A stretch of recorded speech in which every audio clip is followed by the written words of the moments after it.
Eu entrevistei o Fernandinho Beiramar, entrevistei o Matheus da Costa Melo, atirador do shopping. Entrevistei os irmãos Cravinhos. A história dos...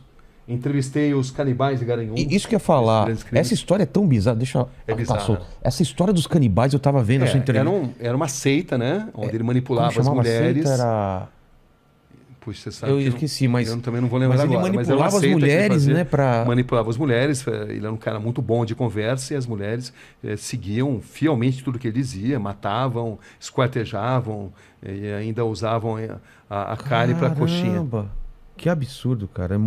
É um cara muito manipulador, né? Total, né? Uma história... Também tá no YouTube, quem quiser.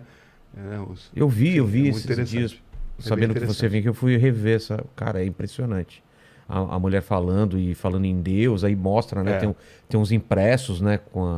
Pô, eu tava na minha cabeça o nome da seita. É uma seita de adoração ao diabo, né?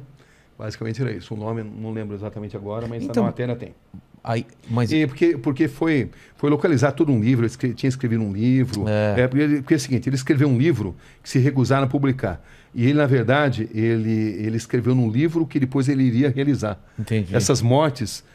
elas copiaram algo que ele escreveu nesse livro. Entendi. E o livro era a Bíblia seria péssimo, né? Mas seria o manual dessas atrocidades que foram cometidas depois. Quase profecias, né? É. E eu lembro que você deu uma entortada na mulher lá, porque você coloca ela numa situação, e se fizessem isso com a sua mãe, né? Poderia chamar essa pessoa de monstro? Ela fala sim. Então, as pessoas... Você entende as pessoas achando que vocês são monstros.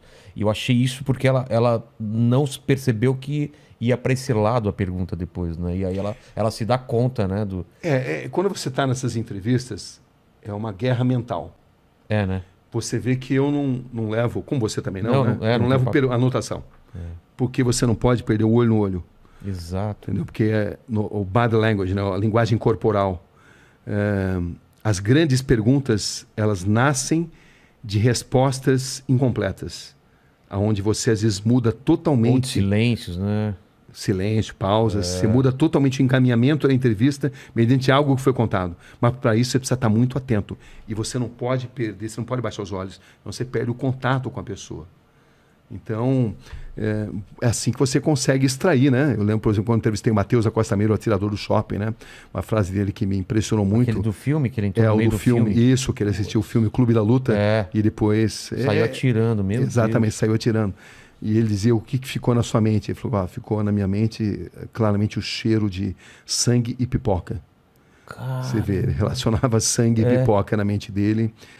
E nunca se arrependeu do que fez. Essa é a verdade. Psicopata não se arrepende.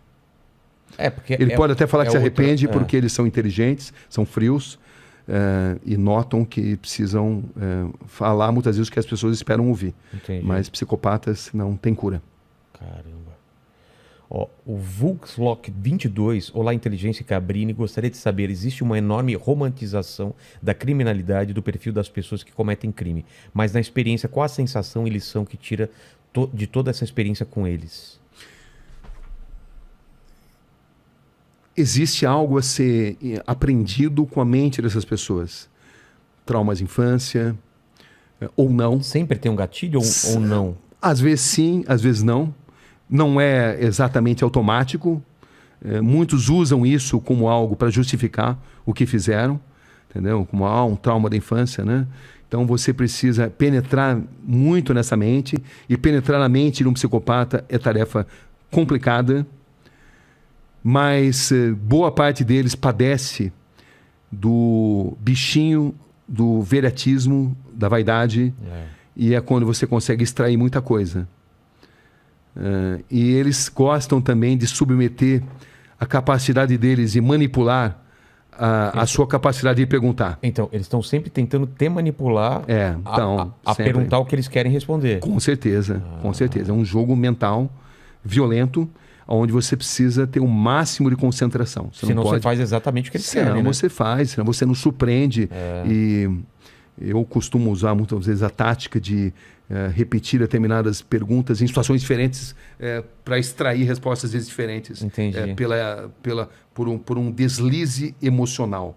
Até mesmo psicopatas podem ter deslizes emocionais, embora eles tenham tanta dificuldade de se relacionar com emoções. Entendi. Entendeu? Então, é algo que você vai aprendendo, né? Você vai aprendendo e você vai lendo nas pessoas, no olhar das pessoas, nos gestos que elas fazem. Elas vão emitindo sinais. Às vezes elas estão morrendo de vontade de contar uma determinada verdade, desde que você consiga entender esses códigos. Ou outras vezes não. Como se fosse um prêmio que você precisa merecer, exatamente. merecer intelectualmente para ela te revelar aquilo, né? Por isso que eu acredito muito em perguntas curtas e grossas, perguntas grandes demais, dão chance para a pessoa pensar no que vai responder. Entendi. Enquanto você está falando na sua pergunta, ela já está, vou falar isso, né? Entendi. Entendeu? Não. Então, a pergunta curta e grossa, muitas vezes, de sopetão, é uma grande arma. Mas também a maneira de entrevistar o Rogério não é a maneira de entrevistar o Mandíbula. As pessoas têm personalidades diferentes. Às vezes você precisa ser mais suave, às vezes você precisa ser mais incisivo. Isso muda.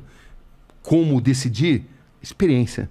Psicologia, eu sempre tive muito fascínio pela psicologia, mas a psicologia prática, né? Claro que eu me informo, né? Procuro ler os grandes mestres, mas é muito intuitivo também. Tem essa linguagem silenciosa, né? Com certeza. Corpo, microexpressões. Tem. O Aleph... desculpa, pode falar. Não, e também tem dia que você capta mais, tem dia que você capta menos, enfim, é uma violenta guerra mental. Em determinadas entrevistas, não todas, né? Tem entrevistas que não. São mais tranquilas. São mais tranquilas, mas em determinados momentos você sente que você está numa guerra mental.